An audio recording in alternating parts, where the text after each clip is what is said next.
Waalaikumsalam. Selamat pagi, salam sejahtera bagi kita semua.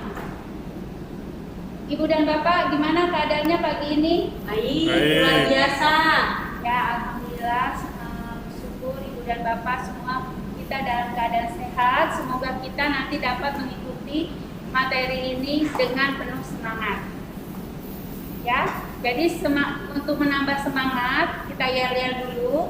Kalau saya bilang pagi-pagi, Ibu dan Bapak bilang jawab dengan tetap semangat. Ya, kita mulai. Pagi-pagi. Ya, terima kasih Ibu dan Bapak semuanya. Sebelum memulai acara ini, kata orang kalau tidak kenal maka tidak sayang. Saya perkenalkan, nama saya Rosa Marlina. Saya sebagai dokter paru di Rumah Sakit Sulianti Saroso.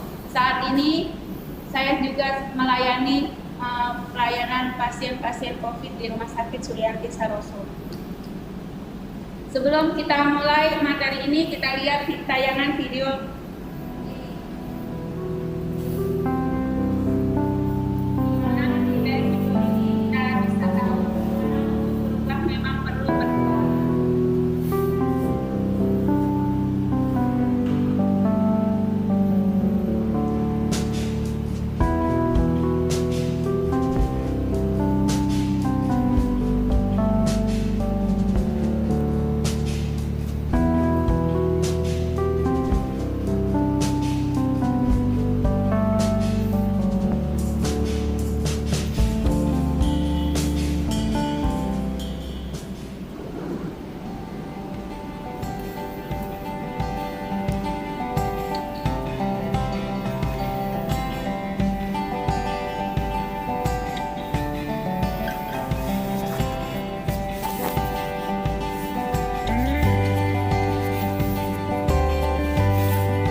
Ibu dan Bapak, dari video tadi kita dapat mengambil kesimpulan di mana kalau kita ingin berubah memang kita harus berjuang. Nanti akan kita sama-sama nikmati dari hasil perjuangan kita. Ya, itulah yang dapat kita ambil kesimpulan dari video tadi. Sekarang kita lihat tayangan informasi tentang jumlah pasien COVID di Indonesia. Ini data tanggal 1 Oktober 2020.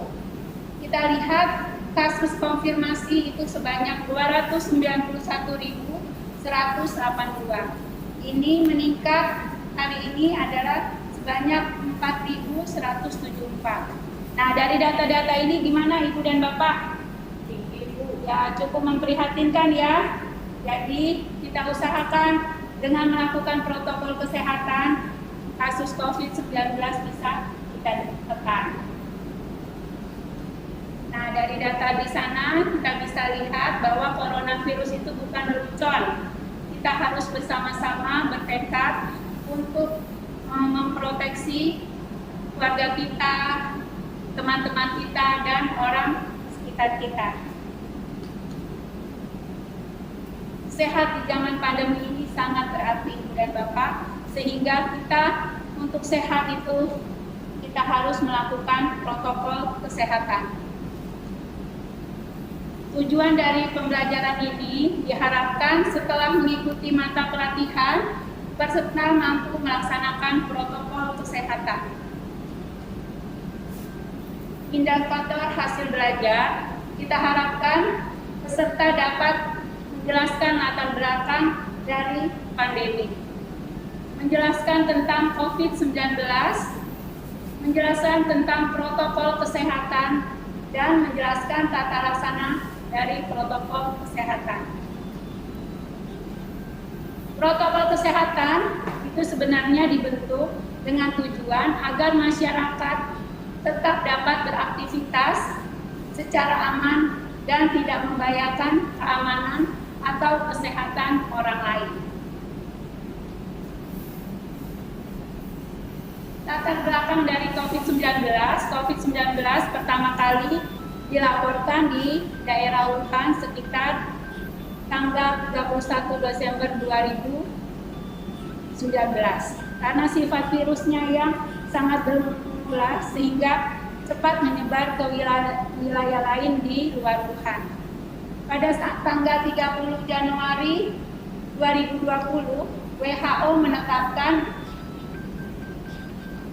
2019 nCoV sebagai Public Health Emergency International Concern atau di Indonesia kedaruratan kesehatan masyarakat yang meresahkan dunia.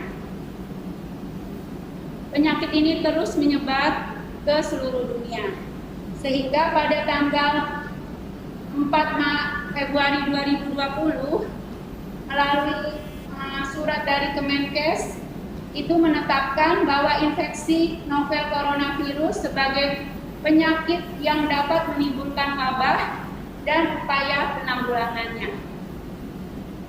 Dan tanggal 2 Maret 2020 ini adalah momentum yang penting bagi Indonesia karena pertama kali Indonesia melaporkan ada 2 kasus konfirmasi COVID-19. Tanggal 11 Maret 2020, WHO menetapkan COVID-19 sebagai pandemi. Dan Indonesia tanggal 13 April melalui Kepres nomor 12 tahun 2020 menetapkan COVID-19 sebagai bencana nasional. Nah, COVID-19 itu disebabkan oleh virus corona yang namanya SARS-CoV-2.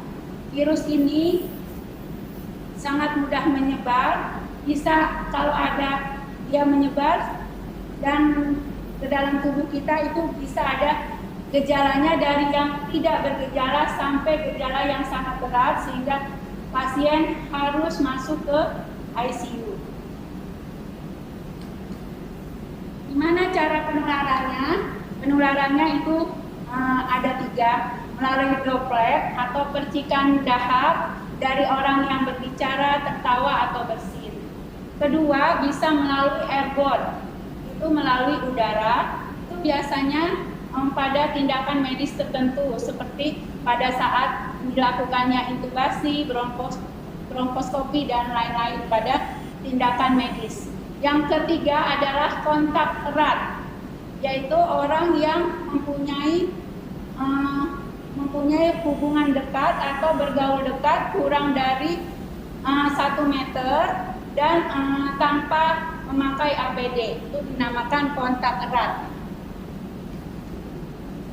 Nah, dari data-data yang tadi disebutkan, apakah COVID-19 ini bisa dicegah? Bisa. Ya, benar Ibu, bisa dicegah dengan melakukan protokol kesehatan. Jadi dengan adanya pandemi COVID-19, mau tidak mau kita semua harus berubah. Kita sebagai tenaga kesehatan adalah makhluk sosial, di mana di sekitar kita itu kita bertemu dengan pasien COVID-19, kita juga mempunyai lingkungan, bergaul dengan masyarakat, juga kita mempunyai keluarga. Ya, kita harus bertekad untuk memutus rantai penularan COVID-19. Jadi bagaimana cara penanggulangan COVID-19? Itu pertama dengan physical distancing, yaitu menjaga jarak antara kita sekitar 2 meter. Kemudian kita harus sering-sering mencuci tangan dengan sabun. Dan kalau tidak perlu, hindari kerumunan, kita tetap saja di rumah. Kita juga harus memakai masker, melakukan tindakan etika batuk. Ini yang harus kita lakukan selama masa pandemi COVID-19. Nah, untuk kita petugas kesehatan, apa yang kita harus kerjakan? Yang pertama, kita harus gunakan APD sesuai profesi, resiko aerosol, dan zonasi. Jadi setiap APD ini sesuai dengan kondisinya. Juga kita harus mengikuti peraturan rumah sakit. Yang tidak lupa juga kita harus membersihkan meja atau area kerja sebelum dan sesudah bekerja. Dan sering-sering mencuci tangan. Selama di rumah sakit kita harus bisa atur tempat duduk meja agak berjauhan. Terus tetap harus memakai masker medis. Jadi selama di rumah sakit kita harus memakai masker medis, bukan masker kain. Buka jendela di pagi hari agar udara segar dan sinar matahari menirusi kuman di udara. Jadi kita kalau pagi-pagi ruangan kita usahakan dibuka jendelanya. Lalu kita harus punya barang-barang pribadi, antara lain kita harus mempunyai piring dan alat makan sendiri. Hindari makan bersama. Yang selanjutnya kalau bisa kita menghindari tamu dari luar, ya. Kalau ada tamu lebih baik kita melalui video call, karena kita tidak tahu orang di sekitar kita apakah dia juga mengandung virus atau tidak. Ya, untuk semua ini, untuk kita agar sukses untuk mencegah COVID-19 ini, kita harus disiplin melakukan protokol kesehatan. Ya. Sampai di sini Ibu mungkin ada yang masih ingin dijelaskan atau ingin penjelasan yang lebih? Silakan. Ada yang ingin bertanya? Di ruangan kantor bagaimana? Kan kita rame-rame bekerja bersama teman. Ya, tadi yang harus kita kerjakan adalah menjaga jarak. Jadi antara teman, kursinya, mejanya harus ada jaga jarak minimal 1 meter. Itu yang harus kita lakukan di ruang kerja kita.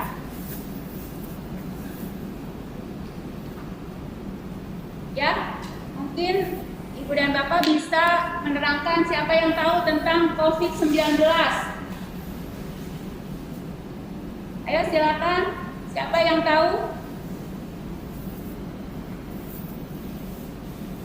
Ya benar, terima kasih Ibu atas jawabannya. Jadi COVID-19 itu adalah penyakit yang disebabkan oleh virus yang namanya SARS-CoV-2. Dia bisa menimbulkan gejala ringan sampai berat, ya. Itu yang disebabkan oleh COVID-19. Ada yang tahu bagaimana cara penularan COVID-19? Droplet. Ya, benar Bu Barita. Airborne. Ya, melalui droplet, airborne. Satu lagi, siapa yang tahu? Melalui kontak erat. Ya, terima kasih Bu Barita atas jawabannya. Jadi penularan dari COVID-19 bisa lewat droplet, bisa lewat kontak erat, dan melalui airborne. Ya, untuk kesimpulannya dari materi kita pagi ini, kita ketahui COVID-19 itu tadi disebabkan oleh virus SARS-CoV-2 dan penularannya bisa melalui droplet, airborne, dan kontak erat. Penularannya juga sekarang sudah lewat di komunitas, sehingga tujuan dari COVID-19 ini adalah menghentikan penularan dan mencegah penyebaran. Itu semua dapat dilakukan dengan kita melaksanakan protokol kesehatan. Nah, dari data-data yang sudah disebutkan tadi, Indonesia saat ini adalah sedang mengalami darurat COVID-19. Jadi kita harus bersama-sama bertekad untuk memutuskan rantai penularan. Jadi Ibu dan Bapak harus disiplin melaksanakan protokol kesehatan. Semoga masa-masa sulit ini dapat kita lewati sehingga pandemi ini cepat berlalu. Amin.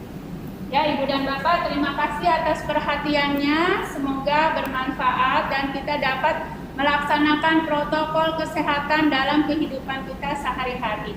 Terima kasih banyak atas perhatiannya.